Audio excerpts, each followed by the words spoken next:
అసలు సీతక్క గారిని ఒక మాట అడగాల్సింది ఏంటంటే, రాష్ట్ర స్థాయి వర్కింగ్ ప్రెసిడెంట్ గా ఒక ములుగులోనే కాదు, ఏ కార్యకర్తకైనా ఇబ్బంది అయితే యావత్ రాష్ట్రంలో నలుమూలల్లో ఏ జిల్లాలైనా మాట్లాడే హక్కు వర్కింగ్ ప్రెసిడెంట్ కేటీఆర్ గారికి ఉంది. మీ కార్యకర్తలందరూ ఏమంటారంటే, సీతక్క మంత్రి అయితే మేము బాగుపడతాం,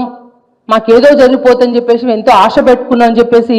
మీ కాంగ్రెస్ పార్టీ కార్యకర్తలు ములుగు జిల్లాలో ఉన్న అందరూ కూడా మీ అనుచరులను వెళ్ళి మీ ఇన్ఛార్జ్ అయిన మీనాక్షి నటరాజన్ గారికి ప్రత్యేకంగా వెళ్ళి వారికి లేఖ ఇచ్చిన విషయం మీరు మీ దృష్టికి వచ్చిందో లేదో మీరు గమనించాలని చెప్పేసి మేము అడుగుతా ఉన్నాం. నిజంగా మీరు నిజంగా ఒక ఆదివాసీ బిడ్డ అయితే, మీరు అధికారంలో ఉన్నది ప్రభుత్వం మీదే, మీరు క్యాబినెట్లో ఉన్నారు, నిజంగా మీరు ఆదివాసీ బిడ్డకు న్యాయం చేయగలిగేదైతే జీవో 49 ఎందుకు రద్దు చేయట్లేదో మీరు ఆదివాసీ బిడ్డలందరికీ కూడా మీరు సమాధానం చెప్పాలని చెప్పేసి మేము ప్రశ్నిస్తా ఉన్నాం. అంతేకాదు, మీరు ముందు గమనించాలి, ఇందిరమ్మ ఇళ్ల విషయంలో ఒక వాట్సాప్లో చిన్న మెసేజ్ ఒక కాంగ్రెస్